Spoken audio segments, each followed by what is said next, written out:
Tasty and healthy ಗಸಗಸೆ ಹಾಲು 2 ರೀತಿಲಿ. ಬನ್ನಿ ಹೇಗೆ ಮಾಡೋದು ಅಂತ ನೋಡೋಣ. Welcome back to my channel. So ನಾನಿಲ್ಲಿ ಗಸಗಸೆ ತೊಗೋತಾ ಇದ್ದೀನಿ. ಒಂದು 2 ಸ್ಪೂನ್ ಗಸಗಸೆ. ಇದನ್ನು ಚೆನ್ನಾಗಿ ಹುರ್ಕೊಳ್ಳಿ, ಡ್ರೈ ಆಗಿ ಗಸಗಸೆ. ಸೊ ಗಸಗಸೆ ಸಿಡಿತಾ ಇದೆ, ಗಸಗಸೆ ನಿಮ್ಗೆ ಸಿಡಿದಾಗ ಹುರಿದಾಗಿದೆ ಅಂತ. ಮತ್ತು 2 ಸ್ಪೂನ್ ನಾರ್ಮಲ್ ನೀವು ರೈಸ್ ಮಾಡ್ತೀರಲ್ವ, ಅನ್ನ ಮಾಡ್ತೀರಲ್ವ, ಅದೇ ರೈಸ್ನೇ ತೊಗೊಳ್ಳಿ.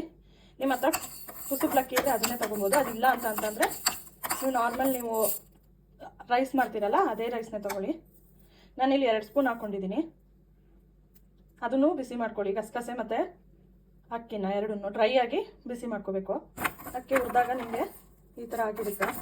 ನಾನಿಲ್ಲಿ ಡ್ರೈ ಮಾಡಿ ಇಟ್ಕೊಂಡಿದ್ದು ಗಸಗಸೆ ಮತ್ತು ಅಕ್ಕಿ ಎರಡನ್ನೂ ಹಾಕ್ತಾಯಿದ್ದೀನಿ ಒಟ್ಟಿಗೆ. ಸೊ ಅಕ್ಕಿ ಹಾಕೋದು ಉದ್ದೇಶ ಏನಪ್ಪ ಅಂತಂದರೆ ನಿಮಗೆ ತಿಕ್ನೆಸ್ ಬರುತ್ತೆ, ಹಾಲು ಗಟ್ಟಿಯಾಗಿ ತಿಕ್ನೆಸ್ ಬರುತ್ತೆ, ಅದಕ್ಕೋಸ್ಕರ ಅಕ್ಕಿ ಹಾಕೋದು. ಇದಕ್ಕೆ ಗೋಡಂಬಿ ಹಾಕ್ತಾಯಿದ್ದೀನಿ. ಒಂದು 20 to 25 ಬಾದಾಮ್ ಹಾಕ್ತಾಯಿದ್ದೀನಿ. ಅಷ್ಟೇ ಕ್ವಾಂಟಿಟಿ ಗೋಡಂಬಿನೂ ತಗೊಳ್ಳಿ. 3 ರಿಂದ 4 ಏಲಕ್ಕಿ ಹಾಕ್ತಾಯಿದ್ದೀನಿ. 1 ಕಪ್ಪು ತುರಿದಿರೋದು ಕೊಬ್ಬರಿ ಹಾಕೋತಾ ಇದ್ದೀನಿ. ಕೊಬ್ಬರಿ ಬಂದು ನೀವು ಒಂದು ಚಿಕ್ಕ ಸೈಜಲ್ಲಿ ಅರ್ಧ ಕೊಬ್ಬರಿ ತಗೊಳ್ಳಿ. ಮಿಕ್ಸರ್ಗೆ ಸ್ವಲ್ಪ ನೀರು ಹಾಕೊಂಡು ಪೇಸ್ಟ್ ಥರ ಗ್ರೈಂಡ್ ಮಾಡ್ಕೋಬೇಕು. ಪೌಡರ್ ಥರ ಪೇಸ್ಟ್ ಮಾಡ್ಕೊಳ್ಳಿ. ಆಮೇಲೆ ಸ್ವಲ್ಪನೇ ನೀರು ಆ್ಯಡ್ ಮಾಡಿಕೊಂಡು ಫೈನಾಗಿ ಪೇಸ್ಟ್ ಮಾಡ್ಕೊಳ್ಳಿ. ಇದನ್ನು ನೀವು 2 ಮೆಥಡಲ್ಲಿ ಮಾಡ್ಬೋದು. ಸೊ ಫುಲ್ ವಿಡಿಯೋ ನೋಡಿ, ನಿಮಗೆ ಲಾಸ್ಟಲ್ಲಿ ಎರಡು ಮೆಥಡು ಒಂದೇ ವಿಡಿಯೋದಲ್ಲಿ ಆ್ಯಡ್ ಮಾಡಿರ್ತೀನಿ. ಆ ಥರ ಮಾಡ್ಕೊಂಡಿದ್ದೀನಿ ಫಸ್ಟು. ಆಮೇಲೆ ಸ್ವಲ್ಪನೇ ನೀರು ಆ್ಯಡ್ ಮಾಡಿಕೊಂಡು ಅದನ್ನು ಪೇಸ್ಟ್ ಥರ ಮಾಡ್ಕೊಡಿ. ಫೈನ್ ಪೇಸ್ಟಾಗಿ ರುಬ್ಕೊಂಡು ನಾನು ಇದನ್ನು 2 ಸಪ್ರೇಷನ್ ಮಾಡ್ತೀನಿ. ಯಾಕಂದರೆ 2 ಮೆಥಡಲ್ಲಿ ತೋರಿಸ್ತೀನಿ ಅಂತ ಹೇಳಿದೆ. ನಾನು ಇವಾಗ ಇದನ್ನು ಹಾಕೋತಾ ಇದ್ದೀನಿ. ನಾನು ಇದಕ್ಕೆ 1 ಕಪ್ ಹಾಲು ಹಾಕ್ತಾಯಿದ್ದೀನಿ. 1 ಗ್ಲಾಸ್ ಅಷ್ಟು ಹಾಲು ಹಾಕ್ತಾಯಿದ್ದೀನಿ. ನೀವು ಕ್ವಾಂಟಿಟಿ ಎಷ್ಟು ಬೇಕು ಮನೇಲಿ ನೋಡಿಕೊಂಡು ನೀವು ಹಾಲು ಮಿಕ್ಸ್ ಮಾಡ್ಕೊಳ್ಳಿ. ನಿಮಗೆ ಬೇಕು ಅಂತಂದರೆ ನೀರು ಕೂಡ ಮಿಕ್ಸ್ ಮಾಡ್ಕೋಬೋದು. ಈ ಥರ ತಿರುಗಿಸ್ಕೊಳ್ಳಿ. ಹೀಗೆ ಮಾಡಿಕೊಂಡ್ರೆ ತುಂಬ ಚೆನ್ನಾಗಿರುತ್ತೆ. ಇದಕ್ಕೆ ನೀವು ಸ್ವೀಟ್ನರ್ಗೆ ನೀವು ಡೇಟ್ಸ್ ಬೇಕಾದರೂ ಆ್ಯಡ್ ಮಾಡ್ಕೋಬೋದು. ನಾನಿಲ್ಲಿ ಕಲ್ಸಕ್ಕರೆ ಆ್ಯಡ್ ಮಾಡ್ತಾಯಿದ್ದೀನಿ. ನಿಮಗೆ ಟೇಸ್ಟ್ಗೆ ಎಷ್ಟು ಬೇಕು ಅಷ್ಟು ಕಲ್ಸಕ್ಕರೆ ಆ್ಯಡ್ ಮಾಡ್ಕೊಳ್ಳಿ.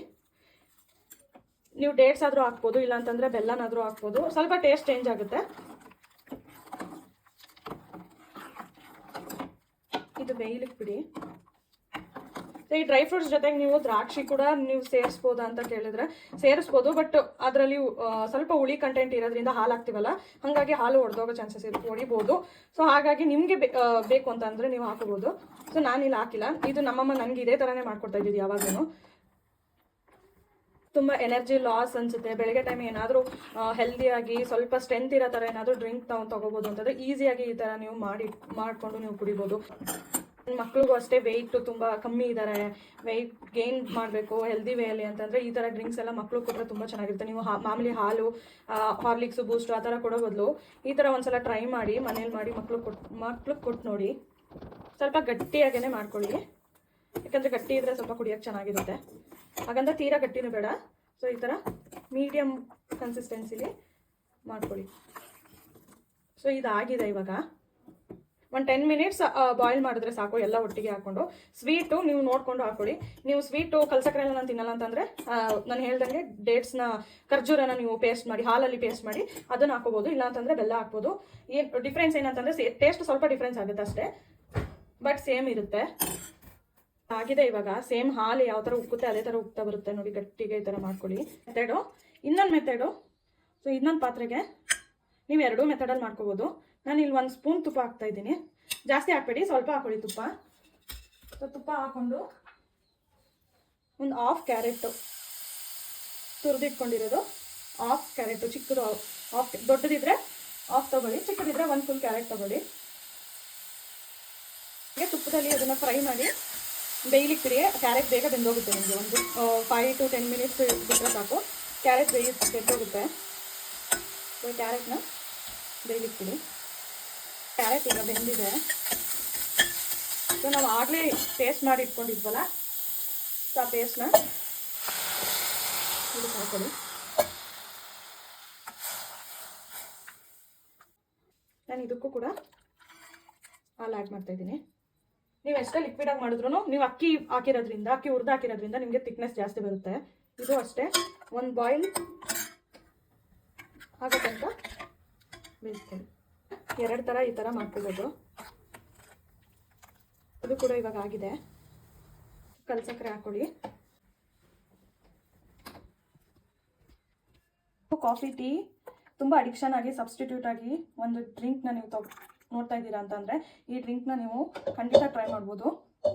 ಸೊ 2 ರೀತಿಯಲ್ಲಿ ನೀವು ಈ ಡ್ರಿಂಕ್ನ ಮಾಡಿಕೊಂಡು ಕುಡಿಬೋದು. ಪ್ರೆಗ್ನೆಂಟ್ ಲೇಡೀಸ್ಗೆ, ಮಕ್ಕಳಿಗೆ ತುಂಬ ಹೆಲ್ದಿಯಾಗಿ ಒಂದು ಎನರ್ಜಿ ಡ್ರಿಂಕ್ ಅಂತ ಅಂದರೆ ಇದನ್ನು ನೀವು ಮಾಡ್ಕೊಂಡು ಕುಡಿಬೋದು. ಈ ಹೆಲ್ದಿ ರೆಸಿಪೀಸ್ಗೋಸ್ಕರ ನನ್ನ ವಿಡಿಯೋನ ಲೈಕ್ ಮಾಡಿ, ಶೇರ್ ಮಾಡಿ. ನೆಕ್ಸ್ಟ್ ನಿಮ್ಗೆ ಯಾವ ರೆಸಿಪಿ ಬೇಕು ಅಂತ ಕಮೆಂಟ್ ಮಾಡಿ, ಸಬ್ಸ್ಕ್ರೈಬ್ ಮಾಡಿ. Thank you.